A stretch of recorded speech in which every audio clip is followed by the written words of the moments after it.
আসসালামু আলাইকুম প্রিয় দর্শক, স্বাগতম আপনাদেরকে মাশাআল্লাহ ফিলিং স্টেশন থেকে। আমরা এখন সরাসরি যুক্ত হয়েছি মাশাআল্লাহ ফিলিং স্টেশন থেকে। দর্শক, আপনারা দেখতে পাচ্ছেন এখানে কি পরিমাণ ভিড় রয়েছে। বর্তমানে কিন্তু এখান থেকে পাম্প থেকে তেল নেওয়ার জন্য বাইকার থেকে শুরু করে ট্রাক চালক, অ্যাম্বুলেন্স, মাইক্রো সবাই কিন্তু এখানে ভিড় করেছে বিকাল থেকে, একমাত্র শুধুমাত্র পেট্রোল, অকটেন, ডিজেল এগুলো নেওয়ার জন্য। আপনারা দেখতে পাচ্ছেন রাস্তার দুই পাশ কিন্তু অলরেডি কিন্তু ব্ল্যাকআউট হয়ে গিয়েছে, যানজট বেঁধে গিয়েছে এবং অনেকক্ষণ ধরে কিন্তু রাস্তা বন্ধ হয়ে গিয়েছে দুই পাশের রাস্তা, কারণ তেল নেওয়ার কারণে রাস্তার যেই মেইন সড়ক রয়েছে সেই মেইন সড়কে আপনারা দেখতে পাচ্ছেন যে বাইকাররা কিন্তু মেইন সড়ক আটকিয়ে দিয়েছে বাইক রেখে তেল নেওয়ার জন্য, সিরিয়াল দেওয়ার জন্য কিন্তু মেইন সড়কটা পুরা বন্ধ হয়ে গিয়েছে।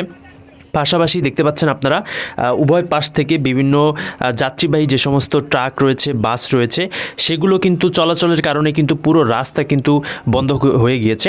তো এখানে আমরা যতটুকু সর্বশেষ খবর পাওয়া অবধি জানতে পেরেছি, সকলে কিন্তু তেলের সংকটের কারণে, আপনারা জানেন যে সারা দেশব্যাপী তেলের সংকট, তেল নেয়ার জন্য কিন্তু এখানে আজকে এই পরিস্থিতি।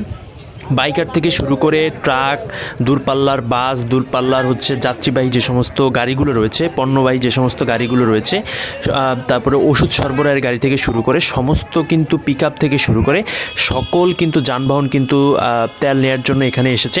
এবং এখানে বাইকারদেরকে সর্বনিম্ন 200 থেকে 300 টাকার তেল দেওয়া হচ্ছে, পেট্রোল এবং অকটেন, এবং যে সমস্ত দূরপাল্লার যে সমস্ত গাড়িগুলো রয়েছে সেগুলোতে 20 লিটার করে ডিজেল দেওয়া হচ্ছে। কিন্তু আমরা যতটুকু এই ফিলিং স্টেশনের কর্তৃপক্ষ থেকে জানতে পেরেছি এবং দামের হিসাব